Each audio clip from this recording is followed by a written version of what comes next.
റിയയിലേക്ക് കൂടി ഒന്ന് പോകാം. റിയ ഇപ്പോൾ ഉള്ളത് എവിടെയാണ്? കൊച്ചിയിൽ എവിടെയാണ്? കൊച്ചിയിൽ സാധാരണ വലിയ തിരക്ക് അനുഭവപ്പെടുന്ന മാർക്കറ്റിൽ എല്ലാ വർഷവും ഇങ്ങനെ ഓണത്തിന്റെ വിശേഷങ്ങൾ പ്രേക്ഷകരിലേക്ക് വിഷുവിനും ഓണത്തിനും ഒക്കെ റിയ എത്തിക്കാറുണ്ട്. ഇപ്പോൾ എവിടെയാണ്, എങ്ങനെയാണ് ഇത്തവണ റിയയുടെയും ഓണം?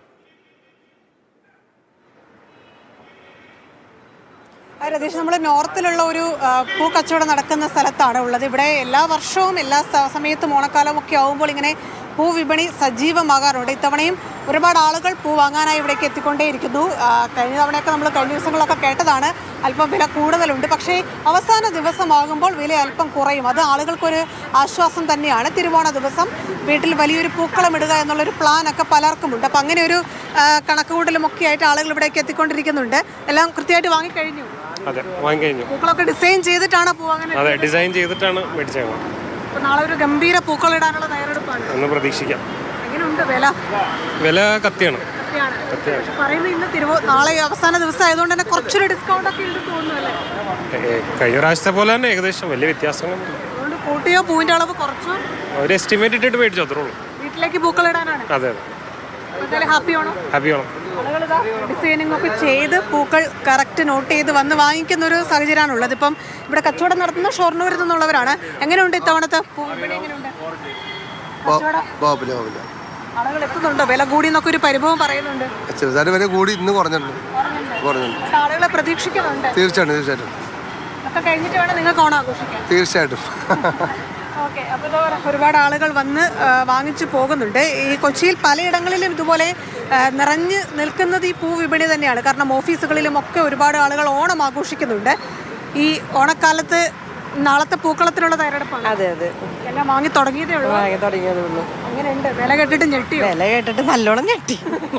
പൂവിന്റെ അളവ് കുറച്ചോ?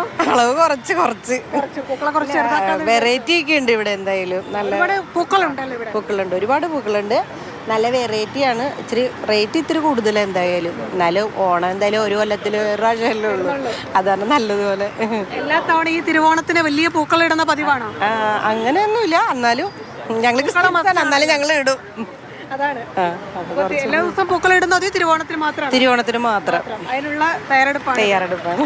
ഏതാണ് എല്ലാവരും. അതാണ് ഈ ഓണം എന്ന് പറയുന്നത് തന്നെ എല്ലാവരുടെ ഒരു ആഘോഷമാണ്. വീടിന്റെ മുറ്റത്ത് പണ്ടൊക്കെ പറമ്പിലുമൊക്കെയുള്ള പൂക്കൾ എടുത്ത് നമ്മൾ പൂക്കളിടും. പക്ഷെ കൊച്ചിയിൽ അങ്ങനെ ഒരു ഓപ്ഷൻ ഇല്ല. അതുകൊണ്ട് തന്നെ ഈ പൂക്കച്ചവടം തകൃതിയായി നടക്കുന്ന ഒരു ഇടം കൂടിയാണ്. അതുകൊണ്ടാണ് ഒരുപാട് ആളുകൾ പൂവാങ്ങാനൊക്കെ എത്തിയിരിക്കുന്നത്. ഇവർക്കൊക്കെ ഒരു അടിപൊളി ഓണമാണെന്ന് എല്ലാവരും പറയുകയും ചെയ്യുന്നുണ്ട്. എങ്ങനെയുണ്ട് ഏട്ടാ കച്ചവടമൊക്കെ? എങ്ങനെയുണ്ട്? കച്ചവടം അടിപൊളിയായിട്ട് പോകുന്നു. പാക്ക് ചെയ്ത് വെക്കുകയാണോ? അതോ ഓർഡർ അനുസരിച്ചാണോ? ഓർഡർ അനുസരിച്ച് കൊടുക്കുന്നതാണ്. ഏതാ ഏറ്റവും കൂടുതൽ വിലയുള്ള? വെള്ളയ്ക്കാണോ? വെള്ളയ്ക്കാണ് കൂടുതൽ. വെള്ളയ്ക്ക് ഡിമാൻഡാണ്, കിട്ടാനില്ല, അതാണ് കൂടുതൽ. എത്ര രൂപ വരെ ഉണ്ട്? 200 മുതൽ പല 500, 600 വരെ ഉണ്ട്. ഏറ്റവും കൂടുതൽ 600 രൂപയാണ്. വെറൈറ്റി ഫ്ലവറാണ് ഉള്ളത്. മൊത്തത്തിൽ ഇവിടെ വിൽക്കുന്ന ഫ്ലവർ മൊത്തം വെറൈറ്റികളാണ്. എന്തായാലും ഇതാണ് രതീഷ് കൊച്ചിയിലെ ഒരു പൂ വിപണിയുടെ അവസ്ഥ. ഇപ്പോൾ കുറച്ചുകൂടി ആളുകളൊക്കെ എത്തിയിട്ടുണ്ട്. കുട്ടികളൊക്കെ ആയി എത്തി പൂ വാങ്ങാൻ എത്തിയവരൊക്കെ ഉണ്ട്. ഇതുപോലെ വന്ന് വാങ്ങിപ്പോകുന്ന ഒരു അവസ്ഥയൊക്കെയാണ്. വാങ്ങിക്കഴിഞ്ഞോ? ഇല്ല. എങ്ങനെയുണ്ട് ഓണം? എങ്ങനെയുണ്ട്? നന്നായി പോകണം. ഇത് നാളത്തേക്കുള്ള അറേഞ്ച്മെന്റ്സ് ആണ്. അതെ അതെ, വാങ്ങിക്കഴിഞ്ഞു. നടന്നുകൊണ്ടിരിക്കുക ഷോപ്പിംഗ്. ഓക്കെ, കുട്ടികളൊക്കെ ആയിട്ട് വന്ന് ആളുകൾ പൂ വാങ്ങിക്കൊണ്ടിരിക്കുന്നു. കുഞ്ഞുങ്ങളൊക്കെ ഉണ്ട് കൂടെ. നാളത്തേക്കുള്ള തയ്യാറെടുപ്പ് നേരത്തെ എല്ലാവരും പറയുന്നു കുറച്ച് വില കൂടിയിട്ടുണ്ട്. എന്നാലും തിരുവോണത്തിന് പൂക്കളം അത് ഒഴിവാക്കാൻ പറ്റില്ല. വാങ്ങി തുടങ്ങിയതേ ഉള്ളൂ. മുല്ലപ്പൂവൊക്കെ വാങ്ങിച്ചിട്ടുണ്ട്. മുല്ലപ്പൂവിന് ഇത്തിരി വില കൂടിയല്ലേ ഇത്തവണ? നാളത്തേക്കുള്ള മുല്ലപ്പൂവാണ്. എല്ലാം ഷോപ്പിങ്ങിന് ഇറങ്ങിയതാണ്. അതിന്റെ അവസാന ഘട്ടമാണ്. എല്ലാം കഴിഞ്ഞ് ഓണക്കൂടിയൊക്കെ എടുത്ത് കഴിഞ്ഞു. എങ്ങനെയുണ്ട് ഇത്തവണത്തെ ഓണം? കഴിഞ്ഞ ഓണത്തെക്കാൾ ഗംഭീരമാണോ? കുഴപ്പമില്ല. ഭാവിക്കുള്ള ഓണക്കൂടിയൊക്കെ എടുത്തു. ഓക്കെ, അപ്പോൾ എന്തായാലും രതീഷ്, ഇതാണ് കൊച്ചിയിലൊരു പൂ വിപണിയിൽ നിന്നുള്ള കാഴ്ച. എല്ലാവരും ഓണം ആഘോഷിക്കുന്നു. ഇനി ഒരു ദിവസമേ ഉള്ളൂ തിരുവോണത്തിന്. ആ തിരുവോണം ഏറ്റവും കളറാക്കാൻ, ഏറ്റവും മനോഹരമാക്കാനുള്ളൊരു ഉത്രാട പാച്ചിലാണ് കൊച്ചിയിലുള്ളത്. റിയ ബേബിയാണ് കൊച്ചിയിലുള്ള വിവരങ്ങൾ നൽകിയ. റിയയുടെ ഓണവിശേഷം കൂടി ഒന്ന് പറഞ്ഞു പോകാൻ തോന്നുന്നു. റിയ വയനാട്ടിലേക്ക് പോകുന്നില്ലേ? എങ്ങനെയാണ് ഇത്തവണ ഓണം? ഇത്തവണ ഓഫീസിലെ ഓണം തന്നെയാണ്. ഇന്ന് ഈ ഇവിടുന്ന് പൂവൊക്കെ വാങ്ങി വീട്ടിൽ ചെല്ലണം. നാളെ ഒരു പൂക്കളം ഇട്ട് അതിരാവിലെ തൃക്കാക്കരയിൽ പോകണം. അവിടെ നിന്നാണ് നാളെ തിരുവോണത്തിൻ്റെ ഒരു തുടക്കം എന്ന് പറയുന്നത്.